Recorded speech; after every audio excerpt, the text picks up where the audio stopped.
a yellow raft that they want us to sit on the back of the truck. So we sit on that raft in the back of the truck, and they take us to another place, and that was a farmhouse that had a breezeway connected to an outbuilding. We spent the night in that breezeway. They had straw piled on the floor, and very early again. Everything happened early in the morning, and it was, you heard way off in the distance, we heard a crack.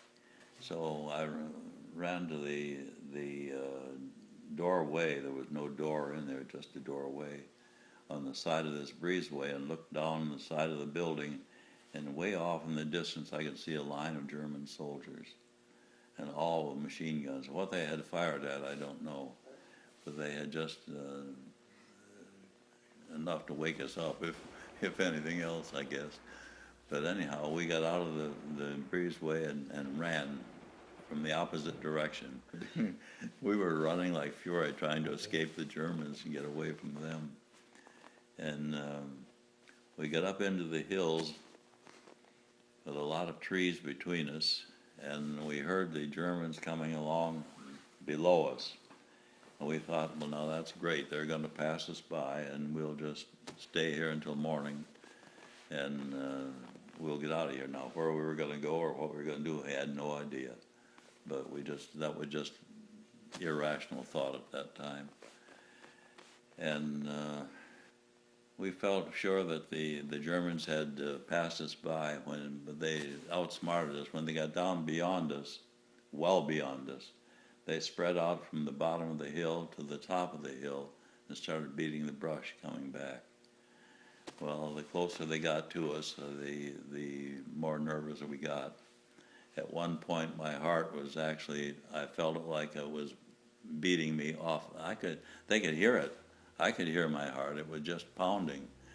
And I felt at one point that it was raising us off the ground, the pulsing, and that movement was going to attract the Germans.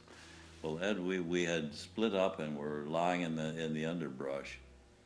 And Ed Weaver, the co-pilot, was on my left, and Joe was on my right, and the other three crew members were behind us. And Ed, at one point, jumped up, and he had his hands up, and he said, "We're Americans." Well, right in front of us, not 20 feet away, was this line of soldiers with their rifles pointed. And when Ed got up, I got up. And the German, looking at me, said, "American?" And I said in my best imitated French, "Oui, nous sommes Américains." And he said, the German soldier said, "Viva l'America, long live America, long live America." The German soldier, well, that relaxed us. There were a whole lot of things went on before this happened, but in the distance, on one morning, they had tried on 2 different occasions to move us from this little fortress in the city of Digne, and it was there was a wall that must have been 10 to 12 feet high that ran around all this area where we were kept prisoners. And off in the distance, we could hear the rumble of heavy artillery. And at one point, after they had turned us back from this second trip, we heard a rather loud crack of artillery fire, which told us that the Americans were moving in. And the German commander of the camp, a captain, came to me. He said to me in French, "I will not surrender to the French nor to the British, and certainly not to the Maquis, but," he said, "I would surrender to you." The American captain agreed this was fine, but we accepted his surrender, and we turned him over to this captain of the infantry, and then proceeded to wait for transportation back to the southern coast of France when they would take us back to Corsica. We knew that we were being victorious as far as the Germans were concerned. We weren't.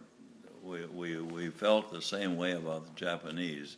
We felt that we had them on the run, but we weren't sure, of course. Well, the Japanese, once the bombs were dropped, that was the end of the Japanese, and that came after the German thing.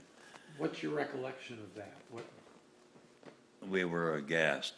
We had no idea. Nobody knew anything about this. This was absolute secret. And when the bombs dropped, nobody could believe what happened.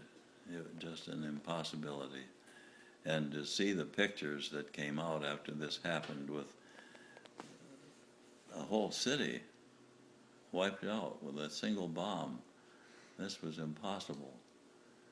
And the B-29 was still quite a new weapon as far as we were concerned.